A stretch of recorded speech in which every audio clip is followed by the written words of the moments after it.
My name is Darius Thurman. I'm a long-haul truck driver, and I live in a small, quiet town outside of Augusta, Georgia. For many years, I drove coast to coast, hauling freight across the entire country, while my heart stayed back home with my wife, Nia, and our son, Ethan. If you're just starting to watch this story now, take a deep breath, because what I'm about to tell you is something I never imagined would happen in my own house, under my own roof, while I was out on the road trying to provide a better life for my family. What I found out completely changed my life, and maybe it will change yours too, especially if you're a parent who has to be away from your kids for work. Sometimes we think we know the people closest to us, but there are hidden things that only come to light when we least expect them. If you're connecting with my story, please hit the like button to bring a little sunshine to this father's heart. Subscribe to the Long Haul Dad's channel so you don't miss my next life stories. And tell me in the comments where you're watching this video from and what time it is there right now. It makes me really happy to know which corner of the country or the world is listening to me and what time of day it is for you. It almost started when I noticed a shift in Ethan's behavior. He had always been a cheerful kid, the type who would run and hug me the moment I pulled up from a trip, the one who'd tell me everything that happened at school, the one who laughed out loud watching cartoons on TV. My son was pure energy, pure joy. At least that's how I remembered him. It was after a longer trip, almost 3 weeks on the road, that I realized something was different. When I got home, Ethan barely came out of his room to greet me. When I went in to see him, he gave me a hug, but he seemed distant, with a look in his eyes I had never seen before. I figured he was just tired. Maybe he was sleepy. "Everything okay, son?" I asked, ruffling his hair like I always did. "Yeah, Dad," he replied quietly, not meeting my eyes.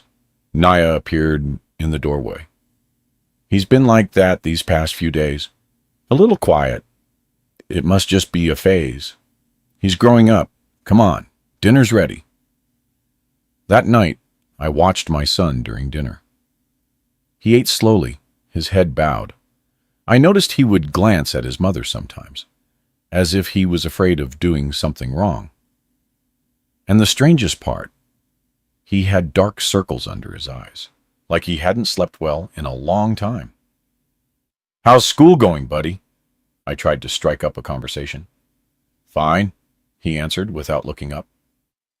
"And what about your friends? Is your pal Kevin still coming over to play?" That's when I saw Nia, staring intently at Ethan, who swallowed hard before answering. After dinner, I went to tuck him in. When we were alone, I sat on the edge of the bed and asked him again if everything was okay. That's when he grabbed my hand and said something that chilled me to the bone. "Dad, don't tell Mom I talked to you." "Talked about what, son?" I asked, my heart racing. But before he could answer, Nia appeared in the doorway. "Time for bed, Ethan. School's early tomorrow." The way my son flinched on the bed when he saw his mother, that wasn't normal. I kissed his forehead and left, but my head was already spinning 1,000 miles an hour. I couldn't sleep that night. Something was very wrong. I could feel it, and I decided to pay closer attention over the next few days before heading back out on the highway. In the days that followed, I observed everything more carefully. I noticed Ethan wasn't the chatty kid I knew. At school, his teacher told me he was quieter, less involved in activities. At home, he spent most of his time alone in his room, drawing or reading. Whenever I asked if everything was all right, he always said yes. But his eyes told a different story. One afternoon, while Nia was at the grocery store, I sat with him in the living room and tried to talk. At first, he resisted, but little by little, He started to open up a bit. "Buddy, you can tell me anything. You know Dad will always protect you." He was silent for a moment, wringing his hands nervously. Then in a voice barely above a whisper, he said, "I don't like it when you travel, Dad." "Why, son? Doesn't Mom take good care of you?" "No." He didn't elaborate. He just lowered his head. I pushed a little more. "Ethan, did something happen when Dad was away?" That's when he started to cry softly. I pulled him close for a hug and felt his small body trembling. Between sobs, he whispered, "Dad, please, don't tell Mom." I cried. That broke me inside. What kind of fear was this? Why would my son be so guarded around his own mother? "Ethan, did Mom do something to you? Can you tell me, son?" Just then, we heard the key turn in the front door lock. Ethan immediately pulled away from me, wiped his tears with his hands, and completely changed his demeanor. It was as if he'd put on a mask. "I'm home," Nia announced, walking in with the shopping bags. Seeing us in the living room, she smiled, but I sensed something unsettling about that smile. "What are you two up to?" "Just talking," I replied, trying to sound natural. "Right, son?" Ethan nodded without saying a word and asked to go to the bathroom. When he came back, his eyes were still red from crying, but he tried to hide it. During dinner that night, I watched the interaction between my son and my wife. The way he avoided looking at her, how he measured every word before speaking, how his small shoulders seemed to carry an invisible weight. Naya, on the other hand, acted normally, asking about school, commenting on the weather, just like any mother would. Later, as we were getting ready for bed, I questioned Nia about Ethan's behavior. "Don't you think he's different? Quieter? More withdrawn?" She shrugged as she put lotion on her face. "It's a phase, Darius. Kids go through this. One day they're joyful, the next they're more introverted. It's normal. But those dark circles, it looks like he hasn't been sleeping well. He's been having some nightmares," she replied, not looking directly at me. "Kids do that." "And why didn't you tell me?" "Because I didn't want to worry you while you were on the road. You have enough on your mind, right?" The explanation seemed reasonable, but something inside me remained unsettled. That night, I woke up several times thinking about my son, how different he was, the fear in his eyes. And it was during one of those times that I realized Nia wasn't in bed. I slowly got up and stepped out of the room. The house was silent, with only the small hallway light on. That's when I saw it. The door to Ethan's room was slightly ajar, and Naya was inside. I froze in the hallway, trying not to make a sound, trying to understand what was happening. After about 30 minutes, she left the room, quietly closing the door. "What were you doing in his room at this hour?" I asked, startling her. "Darius, you scared me," she exclaimed, clutching her chest. "I went to check if he was sleeping okay, because of the nightmares." 30 minutes to check if he's sleeping okay? He woke up. He was agitated. I stayed there calming him down. "Why? What kind of question is that?" "Sorry," I replied, trying not to show my suspicion. "I was just worried." We went back to bed, but I couldn't sleep anymore. The next morning, after Nia took Ethan to school, I went straight to his room. I didn't know exactly what I was looking for, but I knew I needed to find a clue about what was going on. That's when I saw an old teddy bear I had given him years ago, lying beneath the bed. The bear that Ethan loved so much was now torn in a few places, with the stuffing coming out. That puzzled me. My son had always taken excellent care of his toys. When I picked it up, I noticed something that disturbed me even more. There were dark stains on the fabric that looked like dried tears. The next night, I stayed awake on purpose. And once again, around 11 o'clock, Nia quietly slipped out of our bed and went to Ethan's room.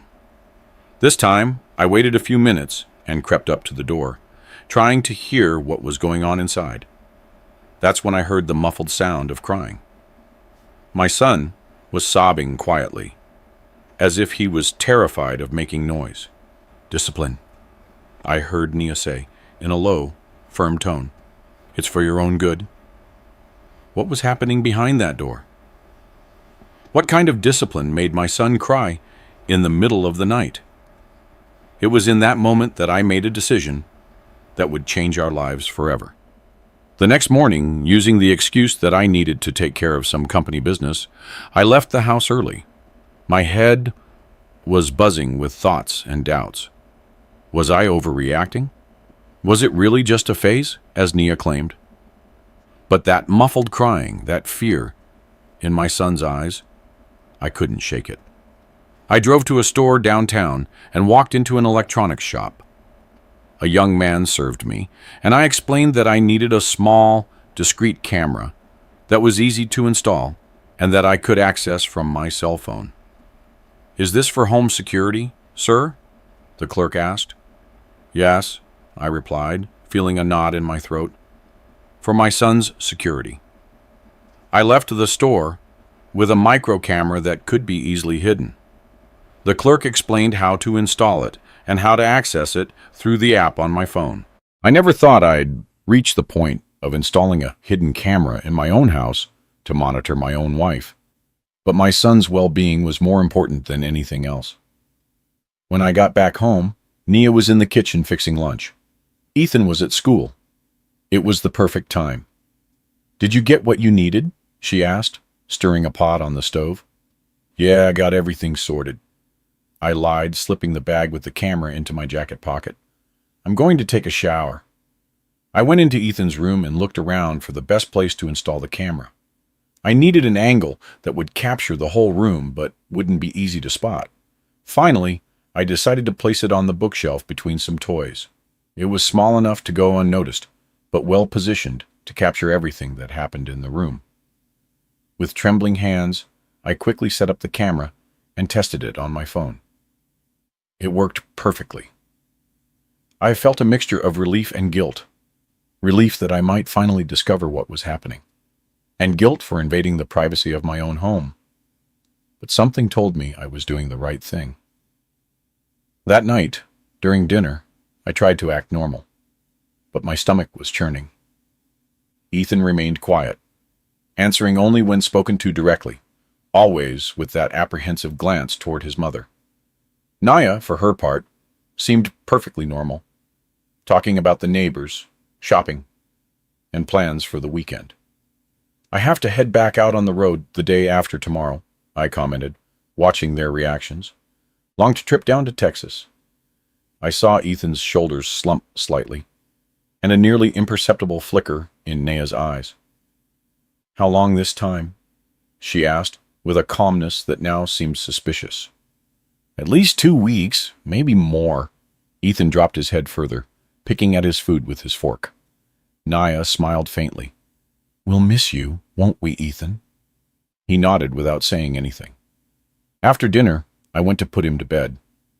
When we were alone, he tightly grabbed my hand. "Dad, do you really have to travel?" The desperation in his voice broke my heart. "Yes, son, I need to work. But look, it will go by fast. And I'll be back soon, okay?" He didn't answer. He just hugged me tightly, as if he never wanted to let go. In that moment, I was certain I had done the right thing by installing the camera. The next day, I spent as much time as possible with Ethan. I took him out for ice cream after school. We played catch in the yard. We watched his favorite cartoon on TV. I wanted him to know I was there for him, that he could trust me. That night, before he fell asleep, I sat on the edge of the bed and tried one more time to get him to talk. "Ethan, you know you can tell me anything, right? Even if someone tells you not to." He quickly looked towards the door, as if checking if we were really alone. "I know, Dad," he whispered. "Is there something happening that you want to tell me? Something that makes you sad or scared?" His eyes welled up with tears, but he held them back. "I can't, Dad." "Why not, son? Why?" He started, but his voice failed. Just then, we heard footsteps in the hall. It was Nia approaching. "It's bedtime for you too," she said, standing in the doorway. "You need your rest for your trip tomorrow, Darius." I gave Ethan one last hug and whispered in his ear, "I love you, son. I will always protect you."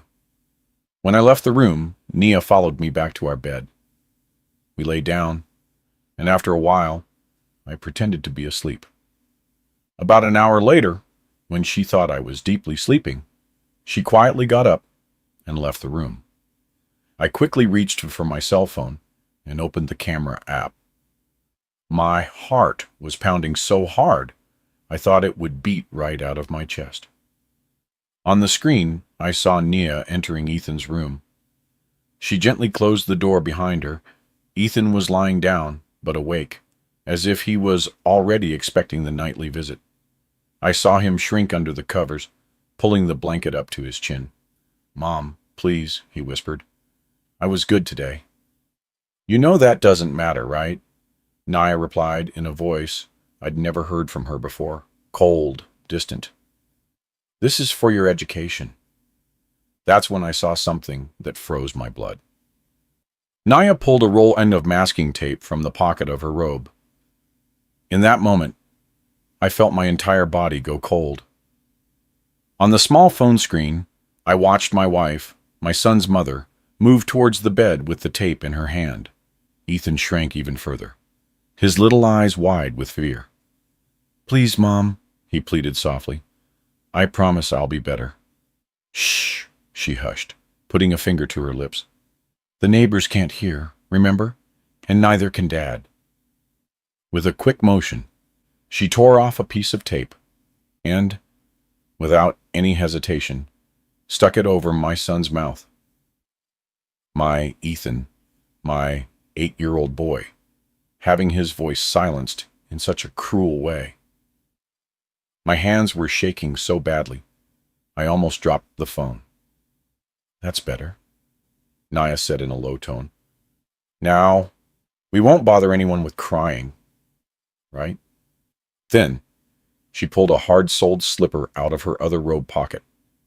Ethan, still with his mouth covered, tried to plead with his eyes. Silent tears began to roll down his little face.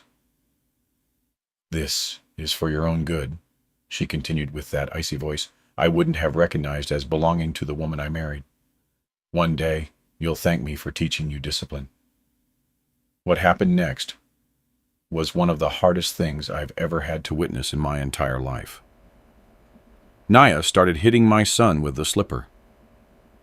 These weren't light taps or disciplinary spanks like some parents give. They were hard, repeated blows, all while she whispered for him to learn his lesson. Ethan couldn't scream because of the tape, but his body convulsed with every hit. I watched his small shoulders shaking with silent sobs, tears soaking his pillow.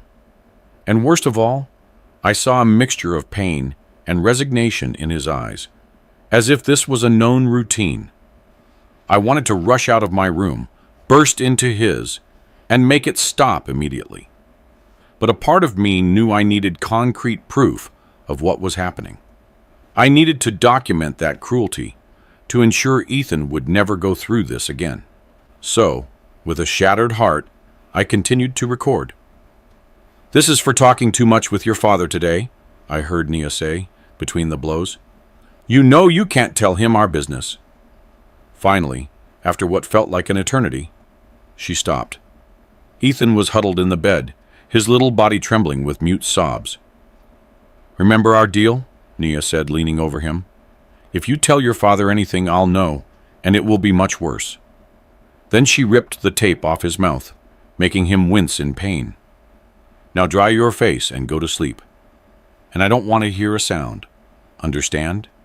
Ethan nodded, terrified.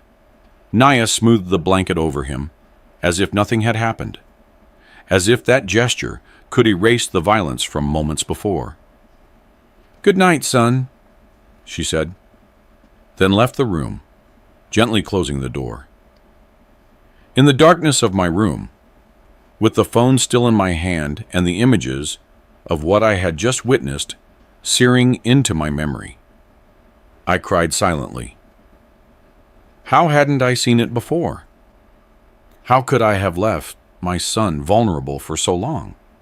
The trips, the long absences. How long had this been going on? Minutes later, Nia returned to our bed. I feigned sleep, but every fiber of my being wanted to confront her, to scream, to ask how she was capable of doing that to our child. But I knew I needed to be strategic. Ethan was in danger, and I needed to act cautiously to protect him properly. I spent the whole night awake, checking the camera periodically. I watched as Ethan, after his mother left, cried silently, clutching the broken teddy bear. I watched as he finally fell asleep, exhausted, and I promised myself that I would do everything I could to get my son out of that situation. The next morning, I got up before Naya and made breakfast for Ethan. When he appeared in the kitchen with the same deep dark circles and a defeated expression, my heart sank. I tried to act normally, but all I could think about were the images from the night before. "Did you sleep well, son?" I asked, trying not to show what I was feeling. "Yes, Dad," he replied automatically, not looking me in the eye. "Ethan?" I called, crouching down to his level. "Look at me." He slowly raised his eyes, and I could see all the fear and pain contained there. "I love you very much," I said, holding his small hands, "and I'm going to do everything to protect you. Do you believe me?" For a brief moment, I saw a flicker of hope in his eyes, but it was quickly replaced by fear when we heard Naya approaching. "Good morning," she said, entering the kitchen as if nothing had happened. "Already having breakfast? That's great." I watched as she poured coffee and spread butter on toast, acting like the loving mother I always thought she was. The same person who, hours earlier, had tortured our son in the silence of the night. "What time are you leaving today?" she asked casually. "After lunch," I replied, trying to keep my voice steady. "I want to take advantage of the daylight on the highway." "Very good," she smiled. "Don't worry about a thing. We'll be fine. Won't we, Ethan?" My son just nodded without saying anything. After breakfast, while Nia took Ethan to school, I rushed to make a copy of the video from the night before. I needed to ensure that evidence was safe. I transferred the files to a flash drive and also uploaded them to cloud storage. I couldn't risk losing that terrible but crucial evidence. When I got back on the road that afternoon, it was far from a normal work trip. Every mile that took me away from home was agony, knowing my son would be alone with his abuser. But now, I had a plan, and the camera would remain vigilant, recording everything, so I could act with the full force of the law. That night, I parked the truck at a rest stop and, with a heavy heart, accessed the camera app. Just as I suspected, the scene from the night before was repeating itself. Naya entered the room, closed the door, and the ritual of abuse began again. "Cry quietly," I heard her say, as she applied the tape to my son's mouth. "Your father can never know this." That's when I made a decision that would change our lives forever. I couldn't wait until I returned from the trip. My son would not spend another night in that house. With trembling hands and tears in my eyes, I called my brother-in-law, Nia's brother. Kevin Ellington was always a stand-up man, always loved Ethan dearly, and even though he was her brother, I trusted him. "Darius, everything okay?" You don't usually call this late, he answered, sounding concerned. Kevin, I need your help, I said, trying to control my voice. It's an emergency. It's about Ethan. What happened? Is he sick? No. It's worse. I need you to go to my house right now and get Ethan out of there. Invent any excuse. Say you need to take him to your place for some reason. Anything. Just get my son away from Nia, please. Darius, you're scaring me. What is going on? Kevin, I don't have time to explain everything right now. I'm on the highway, almost 8 hours from home. Can I trust you? There was a moment of silence on the other end of the line. Then, in a serious voice, he replied, Yes, you can trust me. I'll go get Ethan right now. Thank you, I sighed, feeling a slight sense of relief.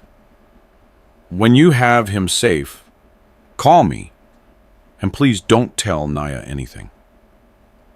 I hung up and stared at my phone, praying that Kevin could get my son out of that house as quickly as possible. Meanwhile, I got back on the road, driving straight home. I didn't care about the delivery, the job, nothing.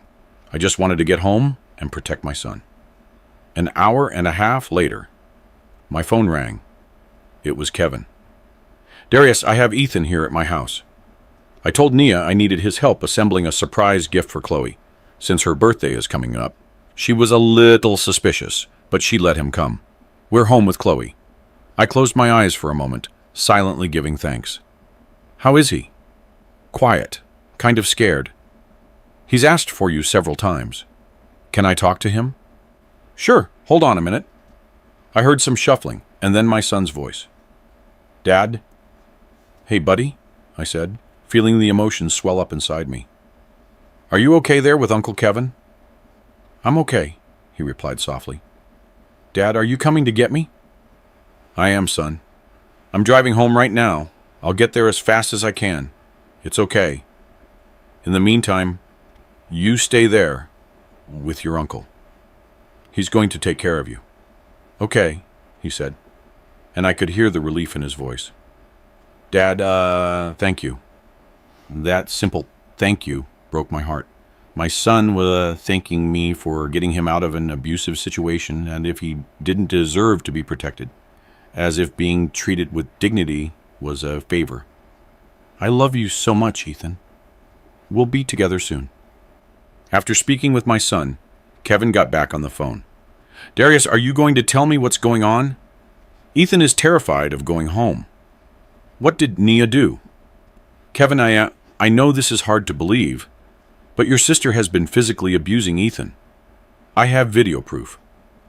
There was a long silence. This can't be true. Nia wouldn't do that. I didn't want to believe it either, I replied, my voice breaking. But I saw it with my own eyes. I installed a camera in his room because I noticed something was wrong.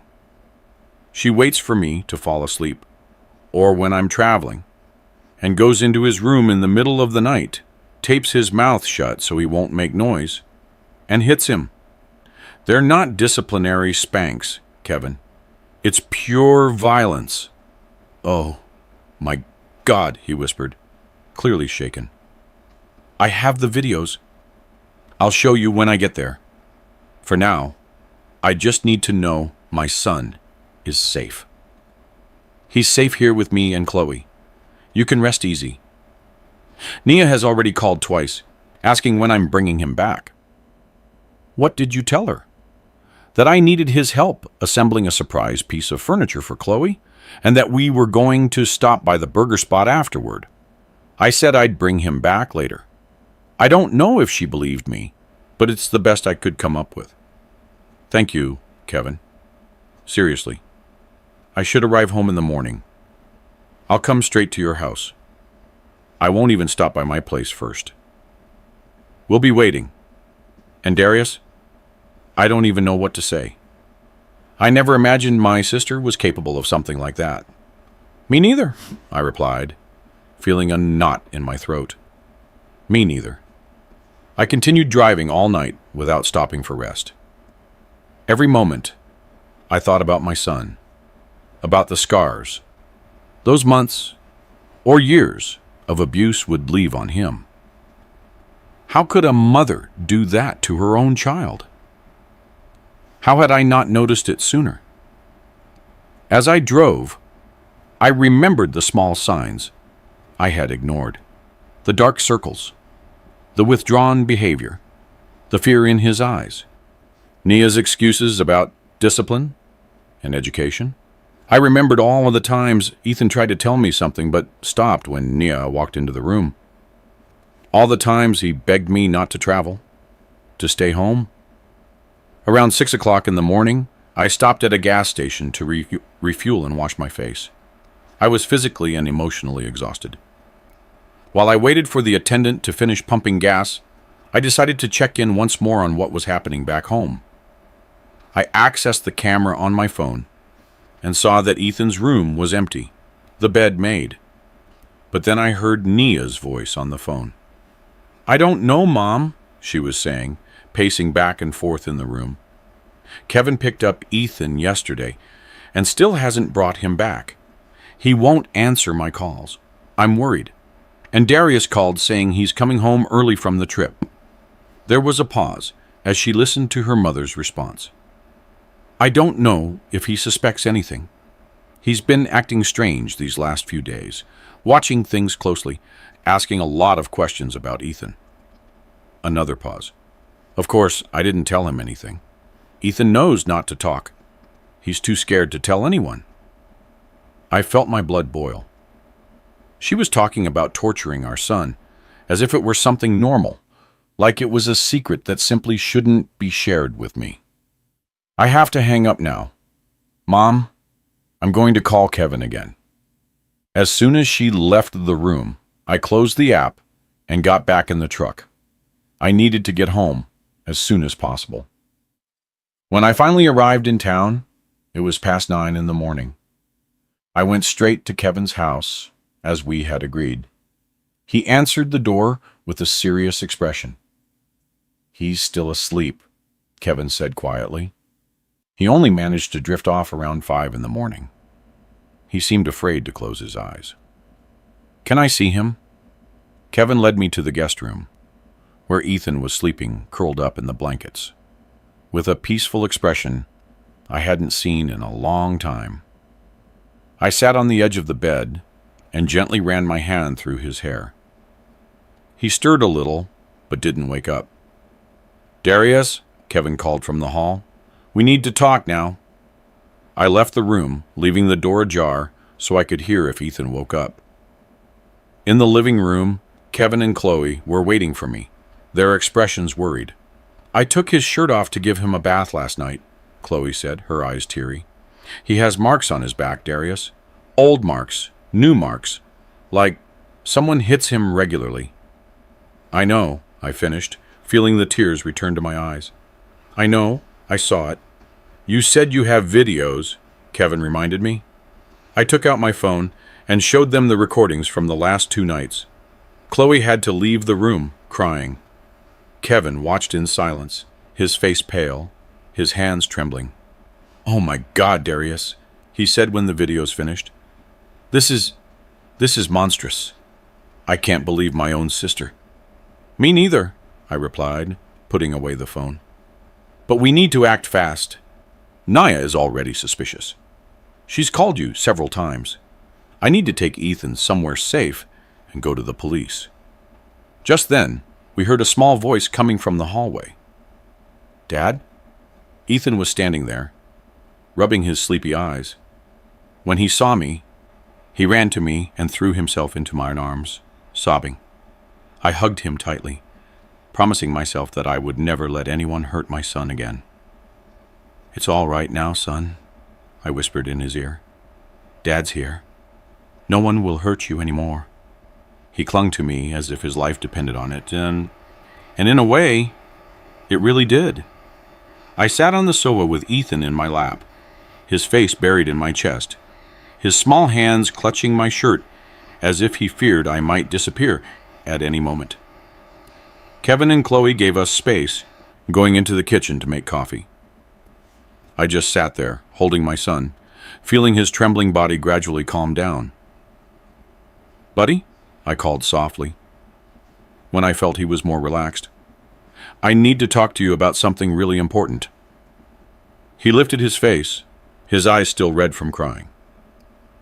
There was so much fear there, so much pain for a child so small. "You don't have to be scared anymore," I continued, holding his little hands in mine. "I know what was happening when I wasn't home. I know what Mom was doing to you at night." His body instantly tensed, and I saw the panic growing in his eyes. "Dad, she'll be mad if she knows I said something." "You didn't say anything, son. I found out on my own," I explained, trying to calm him. "I installed a camera in your room before I traveled. I saw everything that happened." Ethan looked at me, confused, trying to process what I was saying. You saw?" "I saw, son. I saw everything she was doing to you, the tape on your mouth, the hitting." He lowered his head as if he were ashamed. "I'm sorry, Dad." Those two words broke me. My son apologizing for being a victim of abuse. I held his face in my hands, making him look at me. "Ethan, listen closely to what Dad is going to say. You didn't do anything wrong. Nothing. What Mom did to you is wrong, very wrong. No adult, not even a parent, is allowed to hurt a child like that. Do you understand that?" He nodded slowly, but I saw the doubt still in his eyes. Years of manipulation and fear wouldn't be erased. With a few words, "How long has this been going on, son?" He bit his lip, hesitating. Since you started taking the longer trips. She said it was to teach me to be a good boy while you were away. She said if I told anyone, nobody would believe me, that she would say I was lying for attention." I closed my eyes for a moment, feeling a physical pain, thinking that this had been going on for so long, practically an entire year, and I hadn't realized it. All those trips, all those nights, I left my son alone with his abuser. "And when I was home, did she do this too?" He shook his head. "Not as much, only when you were asleep. She would wait until you were deeply asleep and come into my room, but it was quicker because she was afraid you'd wake up and hear something." I remembered all of the times I woke up and found her returning to bed, claiming she'd gone to the bathroom or gotten water. All the mornings I found Ethan looking defeated, with dark circles and no energy. How could I have been so blind? "When she hit you, why did she say she was doing it?" Ethan shrugged. "Sometimes it was because I talked to you too much, or because I left my school bag in the wrong place, or because I didn't eat all my dinner." He paused, swallowing. "But most of the time, she said she didn't need a reason, that it was so I could learn to be strong." A tear escaped my eye, and I quickly wiped it away. I needed to be strong for him now. "Ethan, look at me," I asked, waiting for his eyes to meet mine. "As of today, this is over. You will never go through this again. Never, I promise you. And Mom, she's going to be really mad when she knows you know. Don't you worry about her. You won't be alone with her ever again." Just then, Kevin returned to the living room, bringing a tray with hot cocoa and cookies. Chloe came behind him, her eyes still red from crying. "Look, Ethan," Kevin said, forcing a smile. "Aunt Chloe made hot cocoa for you." Ethan looked at the tray, then at me, as if asking for permission. "Go ahead, son. You must be hungry." He climbed off my lap and went to sit at the table, where Chloe helped him pour the cocoa into a colorful mug. While he ate, Kevin gestured for me to follow him out to the backyard. "So, Darius, what are you going to do now?" "I'm going to the precinct," I said, determined. "I'm going to show the videos, file a report, and ask for a restraining order for Ethan. I'm going to do everything necessary to keep my son safe." You know this is going to destroy your family, right? That Naya could go to jail? I looked at him seriously. Kevin, I know she's your sister, but what she did, what she's been doing for months, that already destroyed our family. A mother who tortures her own child doesn't deserve that title. And yes, if the justice system decides she should go to jail, so be it. He nodded slowly. You're right. It's just hard to accept that your own sister is capable of something like that. But Ethan comes first. He's just a kid. Exactly, I agreed. And I failed him once. I won't fail him again. What can I do to help? You're already helping Kevin by giving us shelter, by protecting my son when I couldn't. I just need you and Chloe to stay with Ethan while I go to the precinct. I don't want him to go through this right now. Of course, no problem. He can stay here as long as necessary. We went back inside and found Ethan more cheerful, talking quietly with Chloe while she served him more cookies. It was the first time in a long time that I'd seen him like this, almost relaxed, almost like the boy he should be. Buddy, I called, kneeling beside him. Dad needs to go out for a few hours to take care of some important things. You'll stay here with Uncle Kevin and Aunt Chloe, okay? The panic immediately returned to his eyes. You'll come back, right, Dad? Promise? Of course. I'm coming back, son. I promise. I'm just going to sort some things out to make sure you're safe. Mom is going to come and get me, isn't she? No, I replied firmly. She's not coming here. Are you sure? Understood? He nodded, but still looked insecure. Chloe, sensing his fear, suggested, Ethan, how about we watch that superhero movie you love so much while your dad takes care of things? The suggestion seemed to cheer him up a little. I gave him one last hug before leaving, promising him again that I'd be back soon. On the way to the precinct, my phone wouldn't stop ringing. It was Nia. I ignored the first few calls, but on the fifth try, I decided to answer. I needed to buy time. Hello, I answered dryly. Darius, she exclaimed, sounding relieved. Thank God. I've been trying to call you for hours. Kevin took Ethan last night and still hasn't brought him back. He won't answer my calls. I'm worried. The hypocrisy of those words infuriated me. Her, worried about the son she methodically abused. He's fine, I replied, trying to control the rage in my voice. He's still with Kevin. Why didn't you tell me you were coming back early, and why haven't you come home? Where are you? I'm taking care of some business, I evaded. I'll be home later. Darius, what is going on? You're acting strange. We'll talk when I get there, I replied, and hung up before she could ask any more questions. At the sheriff's office, I was met by a detective who listened to my account with attention and seriousness. When I showed the videos, she shook her head, visibly disturbed. Mr. Thurman, this is a serious case of domestic violence against a minor, she explained. We are going to take all the necessary measures. First, we will file a detailed report and request an emergency protective order to keep your wife away from the child. And what about the custody of my son? You can immediately file for temporary custody while the process moves forward. With this evidence, it is very likely the judge will grant the petition. I spent the next few hours giving a statement, filling out forms, and sending the videos to the police system. The detective called the Department of Children and Family Services, which sent a representative to monitor the case.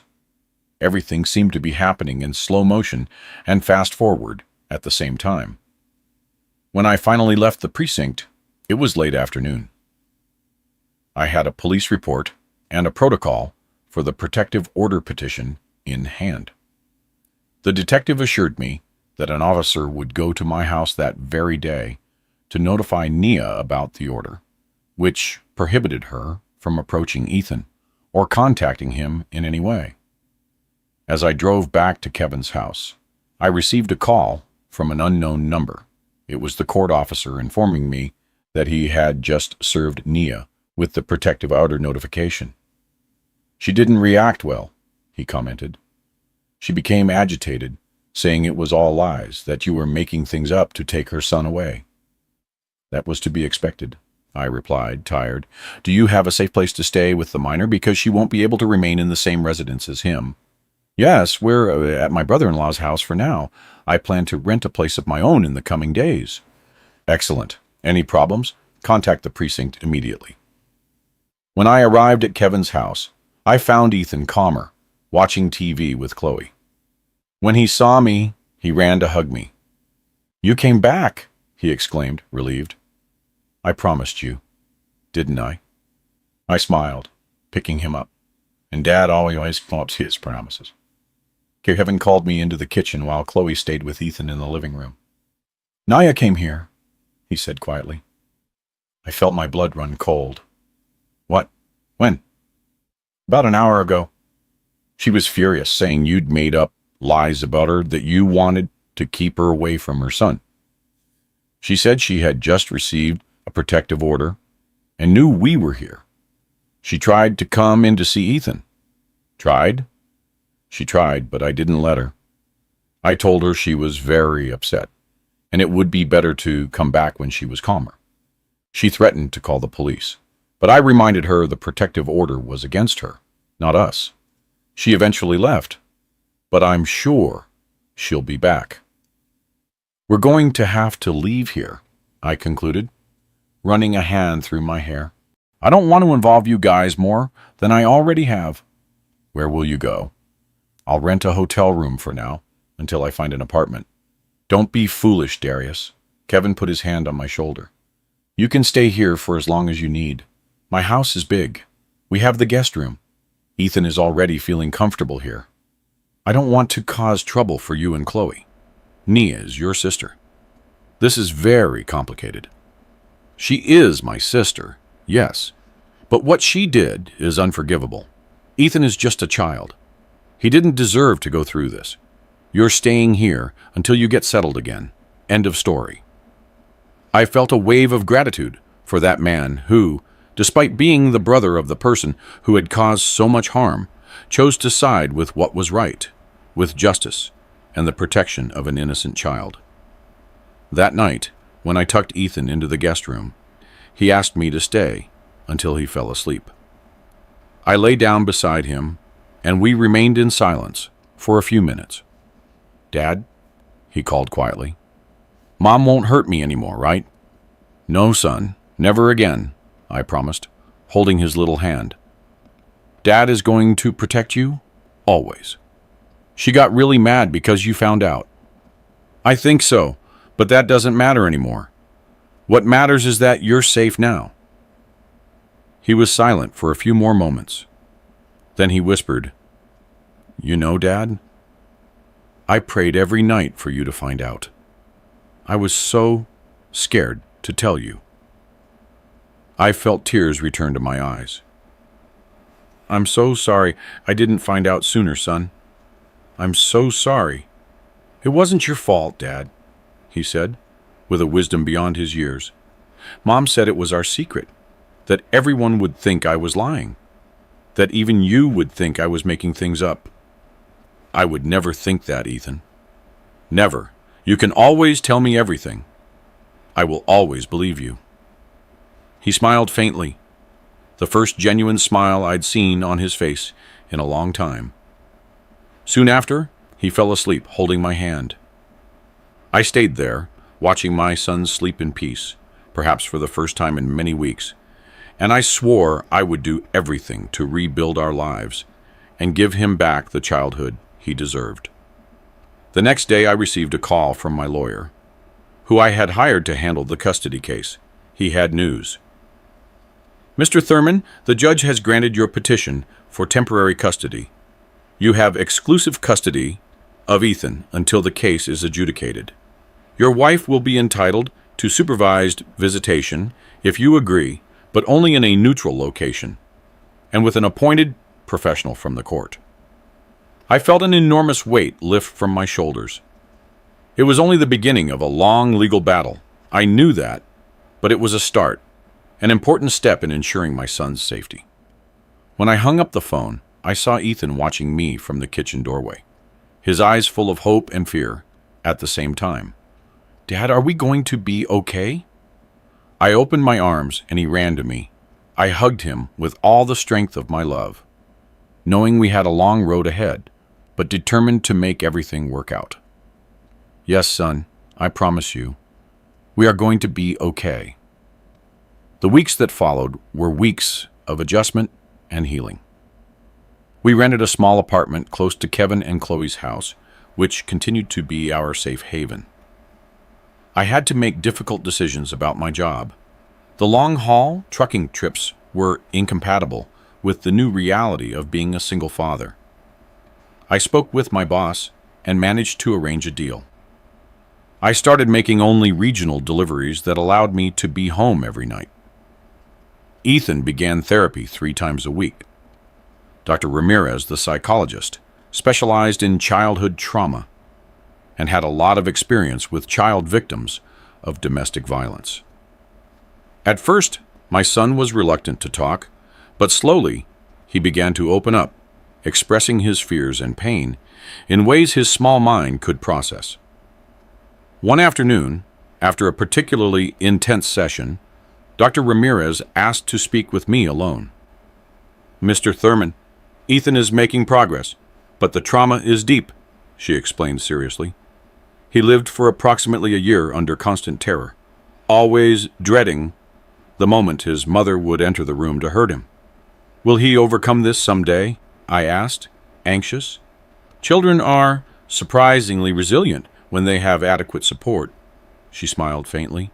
"The fact that you acted quickly when you discovered the abuse was crucial. Many children are victimized for years because the adults around them don't believe them or choose not to see." "I should have noticed it sooner," I said, feeling the weight of the guilt I still carried. "Abusers are very skilled at hiding their actions, Mr. Thurman. And from what Ethan told me, his mother constantly threatened him to ensure his silence. She chose moments when you weren't around, or when she believed you wouldn't notice. This is typical of abusers." I thought of all the trips, all the nights I spent away from home, leaving my son vulnerable. "I'm going to change my job permanently. No more long-haul trips." "That's an important decision," she nodded. "The constant presence of a protective adult is fundamental to Ethan's recovery. He needs to feel safe, to know he can trust you to be there." "I'll always be there," I promised. And regarding supervised visits, the judge granted Nia that right, and I don't know how Ethan will react to seeing his mother. Dr. Ramirez sighed. "That's a delicate matter. Legally, she has that right, unless it's proven and that the visits would be detrimental to Ethan's mental health. Based on what I've seen, I can prepare a report for the court, recommending that the visits be temporarily suspended, at least until Ethan is more emotionally stable." "That would help a lot," I replied, relieved.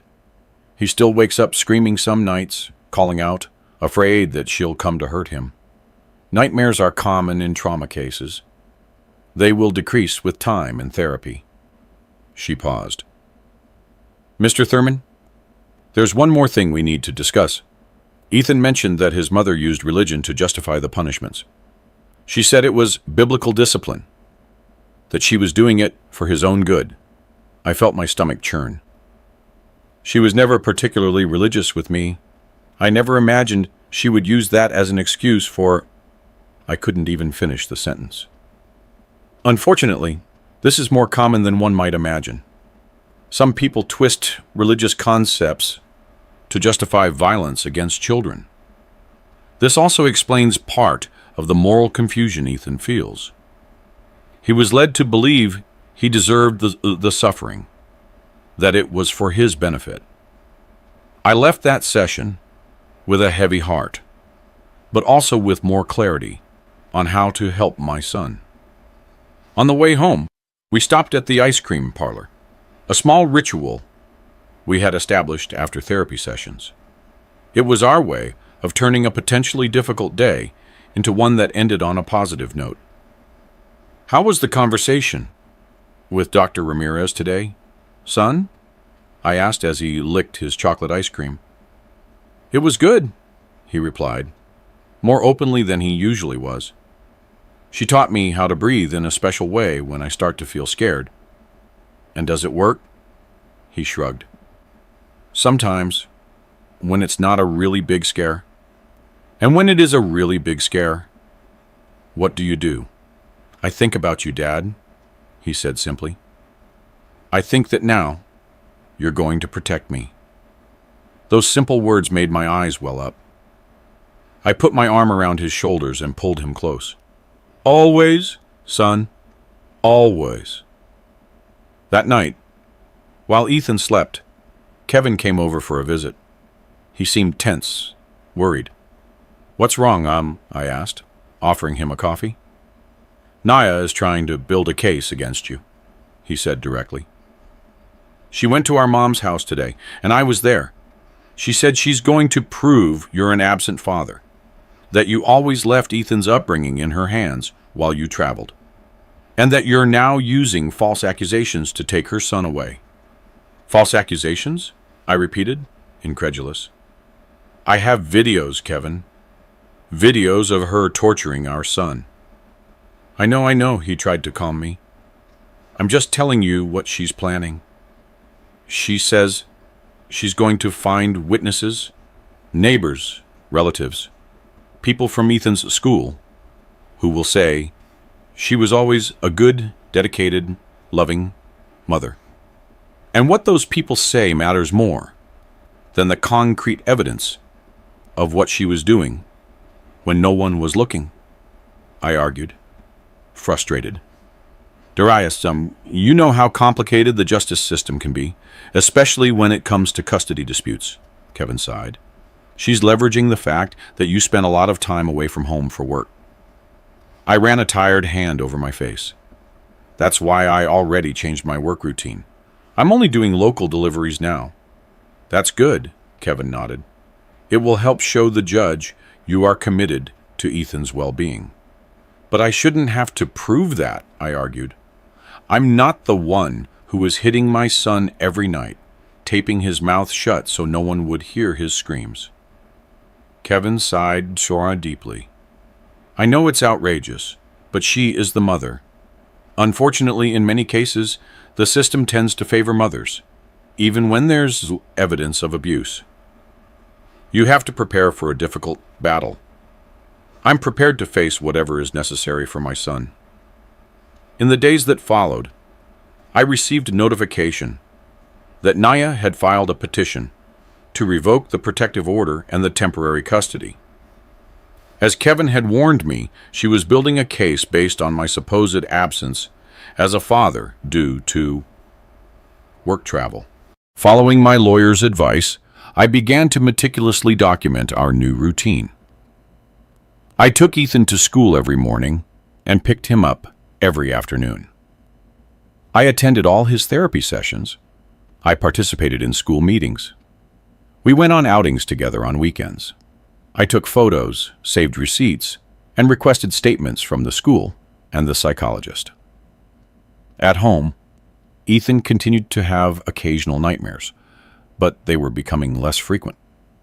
Little by little, he was returning to the cheerful boy I remembered, although he still had moments of sudden fear or deep sadness. One night, while helping him with his homework, he asked me a question that took me by surprise. Dad, Mom didn't love me, did she? I put down the pencil I was holding and turned completely toward him. Why do you ask that, son? He shrugged, but I could see he was fighting back tears. Because she hurt me so badly. You only hurt people you don't love, right? How do you explain something so complex to an 8-year-old? How do you make him understand that the problem wasn't him? It never was him. Ethan, what Mom did to you has nothing to do with whether you're a good or bad boy, or whether she loved you or not. There are adults who are sick in here. I pointed to my head. And in here, I pointed to my heart. They do very bad things because they don't know how to handle their own feelings. and problems. "So Mom is sick?" he asked, trying to understand. "In a way, yes. It's not a sickness like the flu or a stomachache. It's a sickness that makes a person hurt others, especially those who can't defend themselves. And that is very, very wrong." He was silent for a moment, processing what I had told him. "Will she ever get better?" That was the hardest question.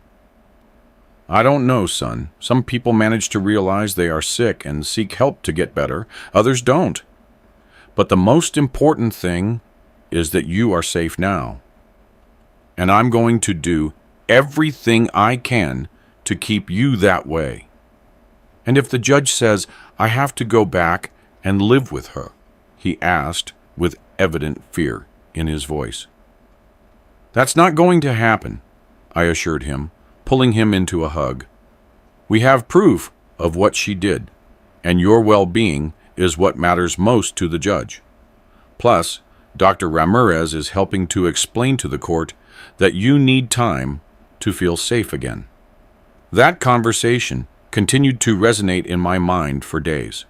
My son, so small, trying to understand why his own mother had subjected him to such cruelty.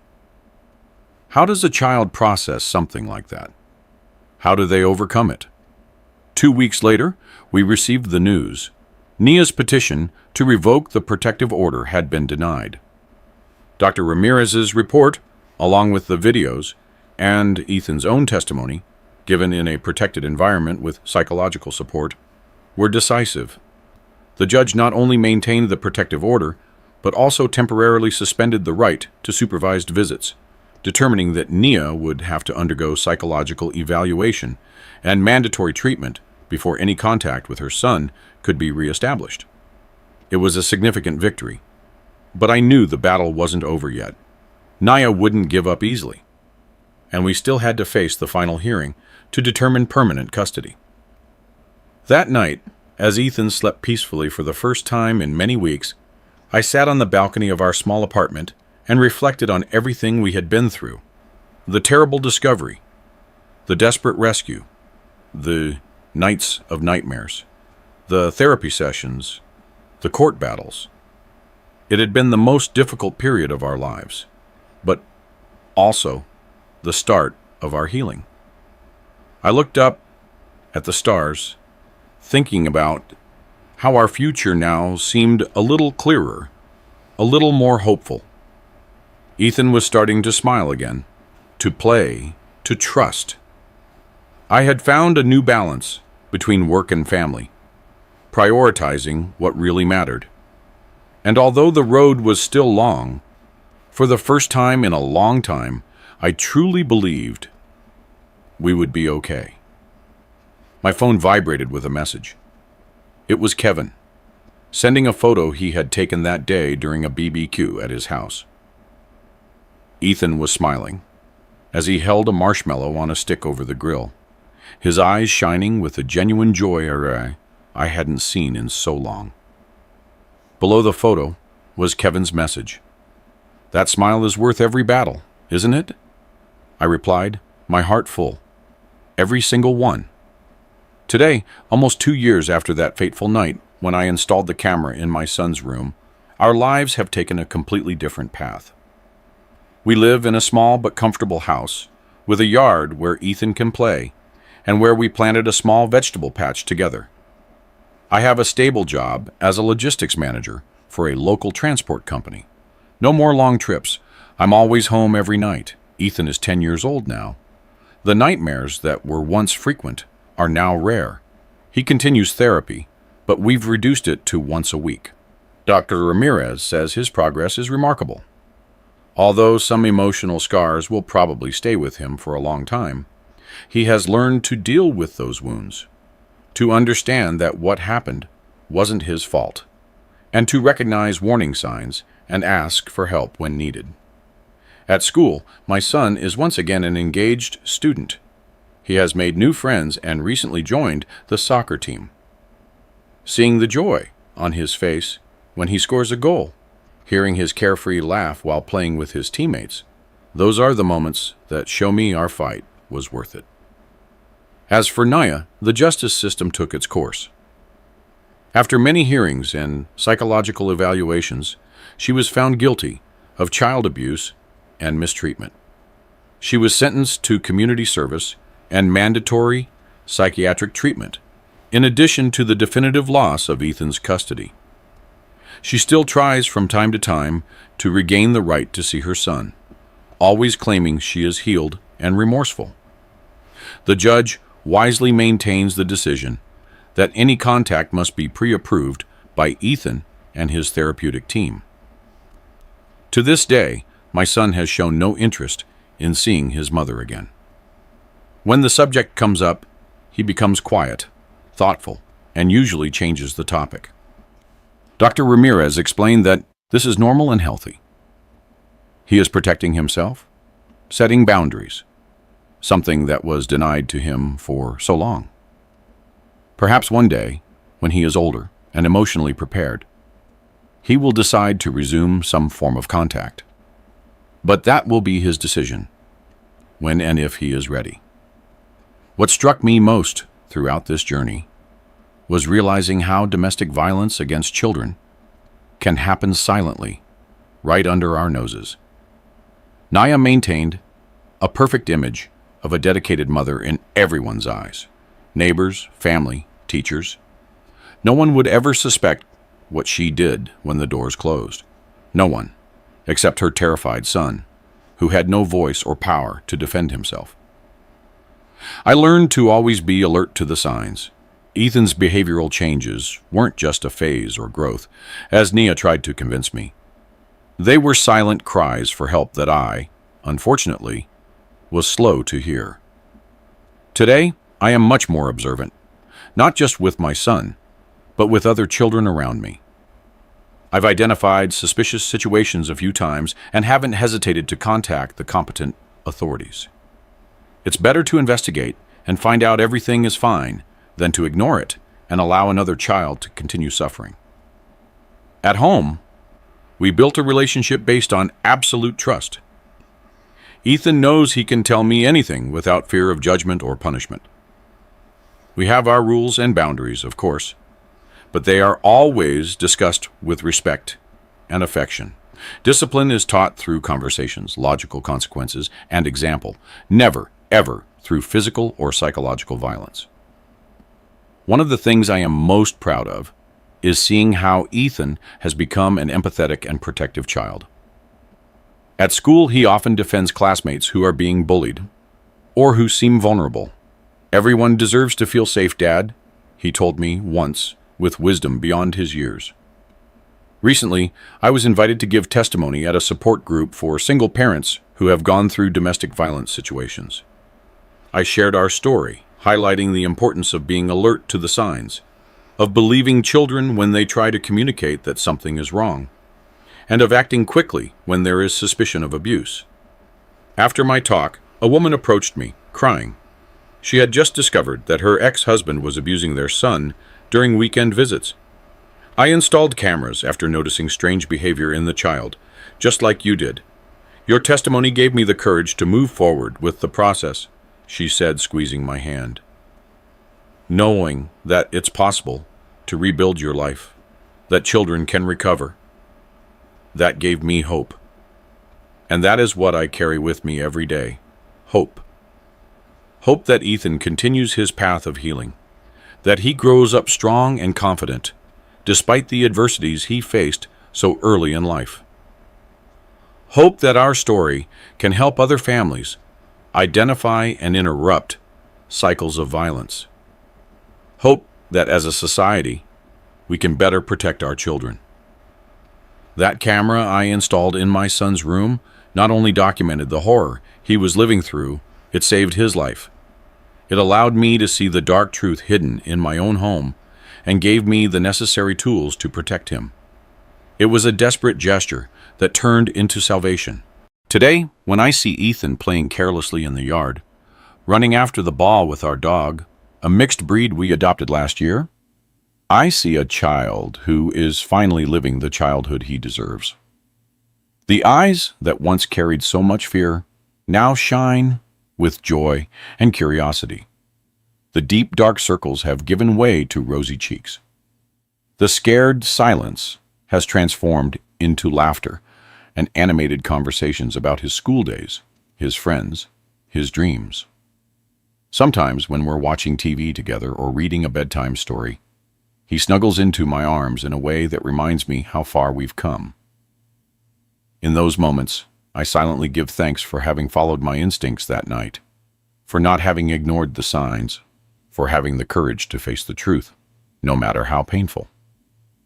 The journey wasn't easy. There were days of despair, doubt, and guilt. There were nights when I wondered if we were making progress, if we would ever completely overcome the trauma.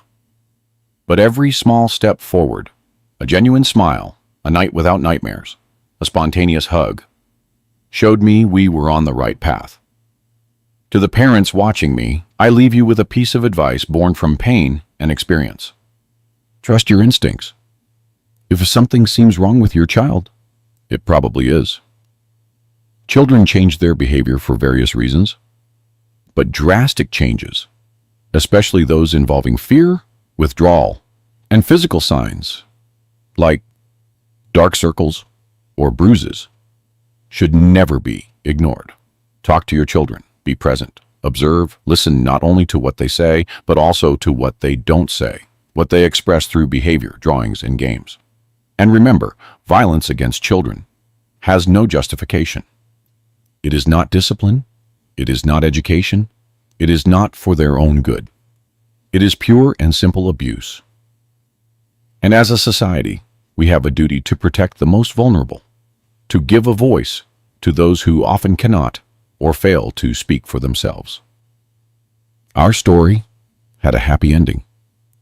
Despite all the adversities, Ethan is safe, he is healing, and he is growing up surrounded by love and respect.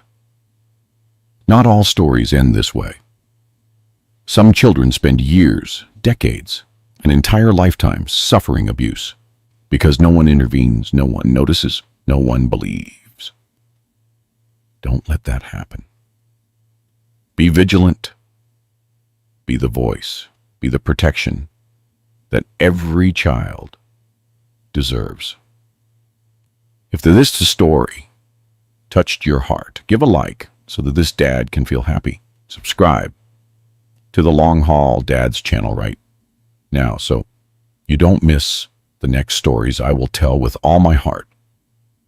And tell me in the comments where you're watching this video from and what time it is there right now.